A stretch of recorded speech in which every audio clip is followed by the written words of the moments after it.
All right, I'm back. Little kinks to iron out. This is part 2 of episode 6 of Quis' Couch. If you hadn't watched the last episode, this is your first time watching. I am your host, Marquis, the host of Quis' Couch. I am Quis. This is the couch. So, in the last episode, we were talking, my cousin and I, Shaquille, shouts out to Shaquille. We were talking about weed, marijuana, Mary Jane, and the fact that in our society, there are so many people that are critical, but we didn't just glorify it or talk about how much we love to do it. We talked about the effects, and well, go watch the video. Moving on, there's a lot of things to talk about on the couch, but one thing that I haven't talked about is my favorite subject, me. Real quick, for those who don't know me, let me give you a very brief background. See, I am not just a crazy person. Granted, I am crazy, but I've been touched by greatness. If you go on my Facebook page, there's a picture of my father and I, my sister, and Muhammad Ali. There's another picture of me and Russell Simmons. I've also, when I was a young boy, can barely say with a straight face, I met Michael Jackson.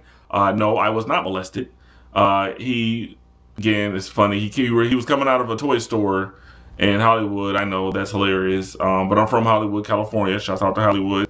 And when I was a child, it was my sister and I, my father, my Uncle Mike. Shouts out to my Uncle Mike.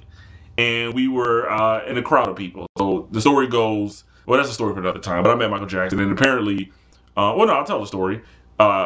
He was hugging people and hugging children, and when he came to me, he had picked up my sister, and he hugged her and picked her up and kissed her on the cheek, and he put her down. He looked at me, and I said, no hug, no kiss, handshake.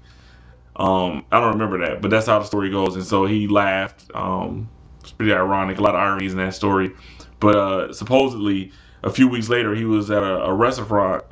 Talk much? He was at a restaurant in Hollywood, and he was telling the story. And my father had overheard him telling the story and was like, "Hey, that's my son." I don't know. You hear a lot of stories when you're a kid, but I do remember meeting President Bill Clinton, meetings virtually. In 1994, I participated in a satellite teleconference discussing the internet. 1994, I did a project where I, Marquis Woolford, showed President Clinton at the time, young cats, you might want to Google President Clinton. You act like y'all don't know anything that happened like yesterday. Short attention span ass. But anyways, President Clinton, I did a research project using then what was called the World Wide Web, and it's crazy. I introduced the president to the internet. I did a project. Actually, I didn't even do the project, but it was a project displaying the use of the internet. And President Clinton, the leader of the free world at the time, didn't know the capabilities, or at least that was the idea, that he wasn't fully aware. So shouts out to President Bill Clinton. If you remember me, I was the big head boy with all the pimples who I did a report on volcanoes using the internet. And it was cool because President Clinton said, and I have it on tape, he says he envisions a world where every child can do what Marquis did today. And so, I'm not gonna say I invented the internet, but I played a very small role in the development of social media. So I'm the prince of social media, if I do say so myself, and I do say so. I mean, other than that, as I mentioned, Russell Simmons, I was able to open for him doing poetry at the University of Buffalo. Actually, it was at the City Hall of Buffalo, but we organized it, members of the Hip Hop Student Association. Jamil Cruz, former president, he made it all happen. Shouts out to my man Jamil Gurmi. And it's just from Russell Simmons to Minister Muhammad, the organizer of the Million Man March. He gave me his card. Cool Herc, shouts out to Cool Herc, the man who some credit with the invention of hip hop. If you don't know about Cool Herc, go Google him. I met him. He shook my hand and said, "I see you, young cat." And I just been touched by greatness. So many important individuals said, "I see you." And so I'm out there. I am. And this is me on the couch in my little, Tommy Pickles, Snoopy's pajamas, on my little dusty couch with my little PlayStation camera. But this is just me being me. And it's going to get better because so many people out there support me. And what I am is just, I'm love, I'm truth, I'm crazy.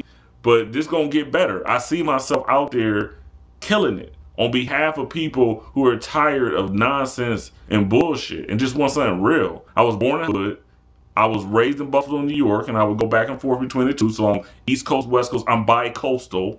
Right now I'm living in Syracuse, but that's temporary because this city is rough on a brother. It's rough on a young black man that has ambition and a little eclectic unusual poetic personality. But I'm a big city kid, and I'm out there. So I'm putting this on Tosh.0, trying to get me a web redemption, putting it on World Star Hip Hop. I post videos from World Star Hip Hop like every day. All my Facebook fans know, but I only get the good ones. Them fights be hilarious. And I love all the hip hop. Shouts out to Young Money, Jay-Z, all the cats that's really spitting. Wiz, Wiz Khalifa, he my friend on Facebook. At least I believe that's Wiz. Jamie Foxx, Notori Naughton, Skip Sheffield from the WWE, Low Key, Christopher Daniels, and then I got like Marvel friends. Shouts out to Brian Michael Bendis, Chris Yost, Rob Liefeld. No, Rob Liefeld, he unfriended me. So, but I'm just trying to collect as many contacts in the world out there who feel what I feel, and that's just truth. So in the next video, if I don't have an actual sit-down guest or if I don't do a phone interview, I'm going to talk about my magnum opus, my master plan, my baby, Children of the Illuminati. This is a story that I've been working on for the last 20 years of my life.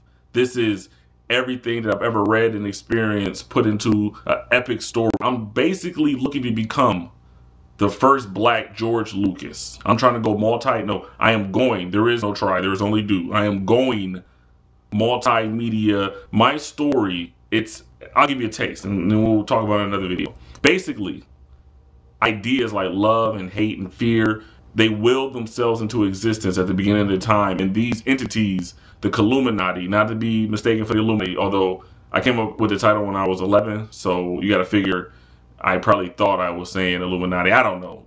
But bottom line is, they are meant to represent the idea shadowy group of people manipulated from the sidelines. So there's a prophecy that says 7 children, half Illuminati, half human heroes, will come together from all over the world and determine the fate of all existence. And these characters, I have over 50 characters I've created. The Illuminati have been mistaken for deities, and I mean Black Dragon, Animus, Kyra, Shockwave. Anybody who knows me knows about the Illuminati, and for like the last 10 years I really brought the story together. I have friends, shout out to my man Richard, Alex, a lot of people, they what's going on with the Illuminati, and it's my baby. So I intend to talk about it more at length, and hope somebody out there, even from what I just told you, can jump on a bandwagon. My main character, Animus, his father was essentially a demon who raped his mother, who was an angel. So he's half demon, half angel,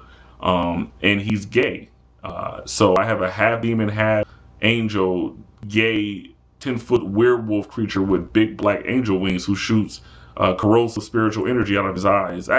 It makes more sense when I go into detail. He was raised in a French monastery, and he's not gay in a traditional sense, if there is a traditional gayness, meaning he hasn't had any sexual encounters, but his soulmate just happens to be in a body of, his soulmate happens to be a man, his roommate.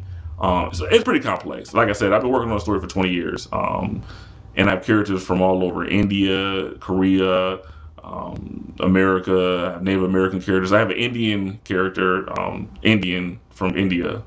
I'm not retarded. She grew up in Hollywood and acts black. So for Indian culture, shout out to all my Indian friends. I knew Ahmed, Monica, Anita, everybody, Arthi. It's funny because I know that an Indian culture, a Indian person who doesn't embrace their culture, a ABCD, American born, confused, Desi. This character would just really piss off the people culture. But she's lost. She's an orphan who grew up in Hollywood and she adopted hip hop culture. So my story is about culture. It's about how you can adopt a culture and how you can abandon the culture, and how your bloodline and your legacies and all these things are determined by fate. And it's a lot of stuff. It's a lot better when I explain it in a more concise manner. I'm trying to be a little more mystique and elusive. So we're going to cut part 2 of episode 6 off right here. And it's going to get better. I'm not apologizing. I'm just saying it's going to get better. That's a fact.